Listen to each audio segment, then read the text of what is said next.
పాపం వాళ్ళ రైతులు నాకు రైతు బంధు పడలేదు, రుణమాఫీ కాలేదు, దాని సోపతికి ఇప్పుడు వడగళ్ల వాన పడి పంట అంతా కూడా నష్టమైందని చాలా బాధపడుతున్నటువంటి పరిస్థితి. ఒక్క సిద్దిపేట జిల్లాలోనే 12,000 ఎకరాలకు పైగా మొన్న పడ్డ వడగళ్ల వానకు నష్టం జరిగింది. గత వారం వడగళ్ల వాన పడి గత వారం దాదాపు 3-4 ఎకరాలు పోయింది, ఈ వారం 12,000 ఎకరాలు పోయింది. అంటే రెండు కలిపితే 16,000 ఎకరాలు ఒక్క సిద్దిపేట జిల్లాలో నష్టం జరిగింది. అంటే 6 కాలం కష్టపడి పెట్టుబడి అంతా పెట్టి చెమట చుక్కలు వడిచి బుక్క నోట్లకు పోయే సమయానికి పంట ఇక రేపో మాపో కోస్తమనంగా ఈ రాళ్లు పడి చాలా నష్టం జరిగింది. పాపం రైతులు చాలా దుఃఖంలో ఉన్నారు.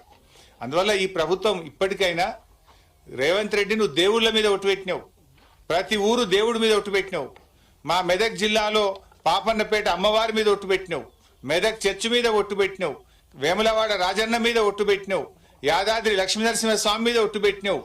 ఒట్టు పెట్టి దేవుడి మీద ఒట్టు పెట్టి మాట తప్పితే పాపం తగులుతుంది. ఇవాళ చాలా మంది రైతులకు రుణమాఫీ కాలేదు. ఇప్పటికైనా రుణమాఫీ డబ్బులు మొత్తం విడుదల చేయాలని చెప్పి నేను కాంగ్రెస్ ప్రభుత్వాన్ని రేవంత్ రెడ్డిని డిమాండ్ చేస్తున్నాను.